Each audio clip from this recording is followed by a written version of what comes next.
Oh, wait a second. It's been a while since I've seen you or you've seen me, not the lesson. We've already did that. And if you didn't know, check out our favorites and all that other stuff. That we did that lesson, all the other lessons we might have done. New subscriber, thank you, and let you know that we got a bunch of lessons up there. Check out the main menu or whatever. You can go through the 90s and all that other stuff. And as usual, if you're a new subscriber, every once in a while, just answer some random questions depending on if I feel they're truly a new beginner. This is kind of just a beginner channel.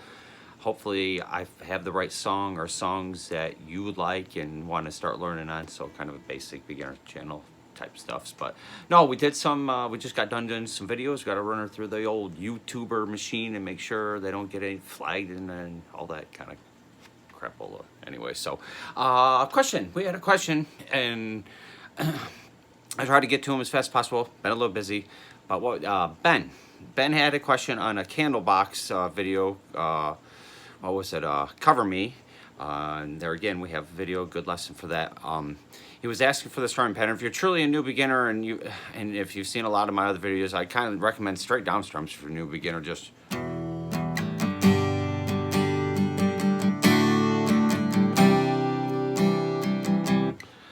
gets a good rhythm, gets that hand moving correctly, and gets kind of speeds up the hand. And if you've got that down to where you can honestly progress through that pretty well, doing straight down strums, and you want to get intricate on it, then I want to say the actual pattern, just from what I'm hearing, is it's like a 3-5-3-5 kind of measure, making a 4-4. Anyways, on the threes, it's straight down strums. So on the E and then to the G, it's going to be like 2 down strums and then an up, down, up. And you always want to be strumming on the down when you're doing the change over the chord. And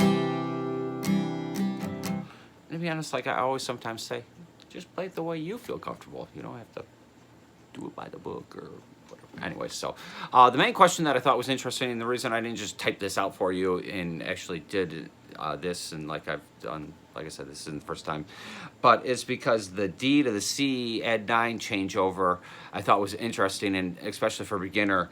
The first thing that that came to mind is maybe he's fingering it wrong or using the incorrect fingering. What I would be, if I was holding the D now, I'm using this finger here, planting it on the B3, obviously, using this finger, a little pointer finger here on the 2 of the E, and then of the G, our favorite #1 finger. And think of this finger here as like your pivot. So most guitar teachers you might see, or I might even recommend, or I don't know how, they're going to tell you to kind of lay the guitar in the middle of your hand, in the palm of your hand here, with the thumb straight out in the middle of the back of the neck, which is a nice easy access for that D. And as you get better at it, you can bring this and mute out that top E with the thumb. But a lot of people, and I'll recommend, start it with the back and the neck, so you got a good leverage and pushing down on those notes. Almost use this finger now as like a pivot finger. So when you're going in between, kind of pivot it, and now instead of having it directly in the palm of your hand, you almost want to have it up in this crevice now, the guitar of your hand, on the pivot. So using this finger on the 3 of that B, pivoting now and dropping down this to the 3 and bringing these over. Pivot down.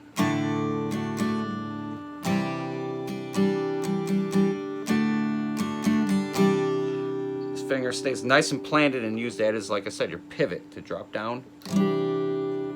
And it keeps your nice high peaks like you want, so you're not fat fingering any of the chords or strings or anything like that. So hope that answers your question.